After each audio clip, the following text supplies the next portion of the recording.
Yo yo yo yo yo yo yo. Aujourd'hui, on va résoudre une équation fonctionnelle. Ouah, j'ai donné un gros coup à la caméra. Voilà, petit problème, mais normalement, ça devrait être réglé. Et donc, l'équation fonctionnelle en question, c'est f' de x égale f de moins x. C'est à ça près, f' de x égale f de x.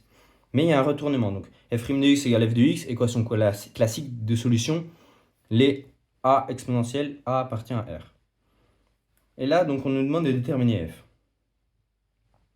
Alors, première chose, je vais montrer que f est des classes C2. Pourquoi? Parce que je me dis, tiens, ça pourrait être intéressant de redériver, parce que je tomberai sur du f' de moins x. Et f' de moins x, je pense que je connais quelque chose. Vous allez voir. Donc, f' est de classe C1. Pourquoi?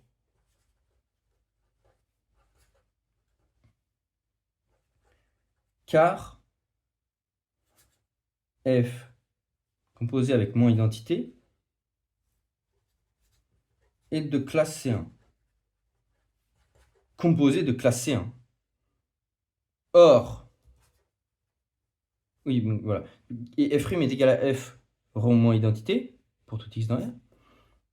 Donc, f' est de classe 1. Donc, f est de classe 2 par définition. Donc, on peut dériver f deux fois.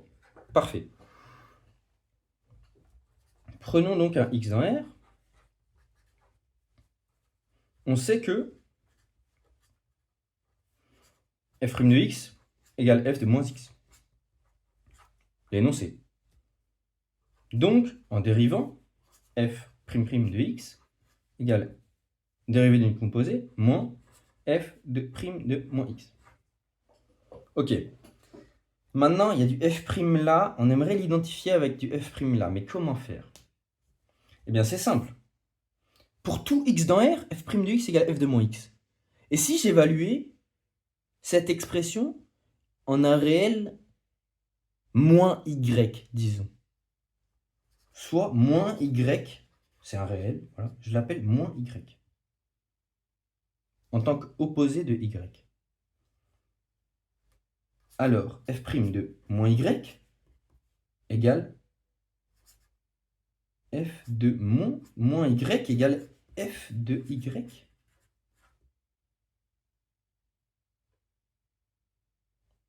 Ah bah tiens. Donc j'ai calculé f' de moins y en fait. Donc en fait, on a aussi f' de moins x qui est égal à f de x. On peut retourner tout simplement les moins. F' de moins x, il est là. F' de moins x, je l'ai là aussi. Mais je vais égaliser.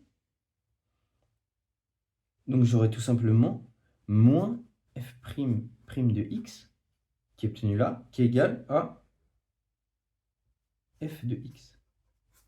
Soit f seconde de x plus f de x égale 0. Équation bien connue, ma foi. Mais, vous allez voir, il y a une autre condition aussi.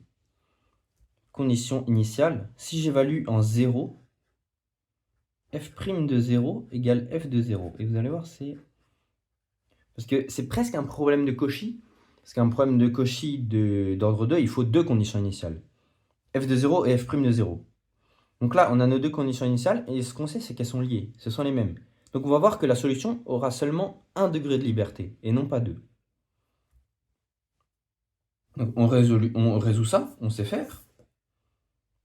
Polynôme caractéristique. Caractéristique x carré plus 1 est égal à x moins i, x plus i. Hop là.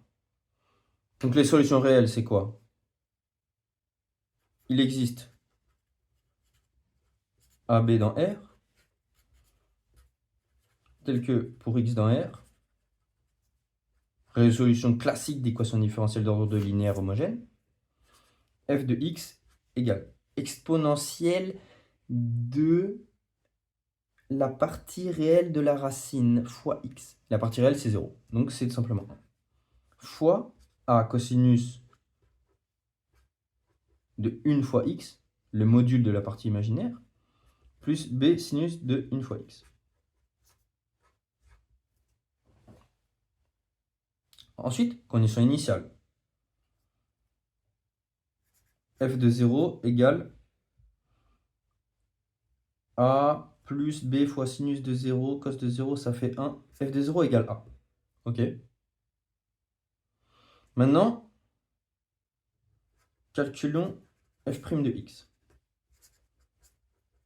Et simplement, f de 0 fois moins sinus de x plus b fois cosinus de x. Je prends une nouvelle feuille et je vais évaluer cette expression en 0. Comme j'ai une information sur la condition initiale. F' de 0 égale donc b, cosinus de 0, sinus de 0.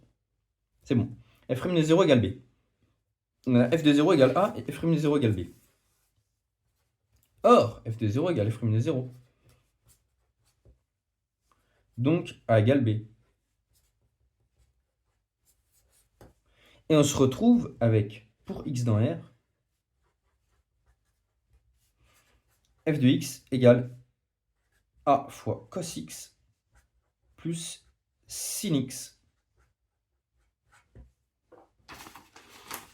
Et on va vérifier que l'équation fonctionnelle marche bien.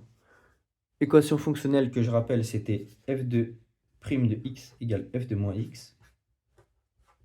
F' de x, c'est quoi? C'est a moins sin x plus cos x.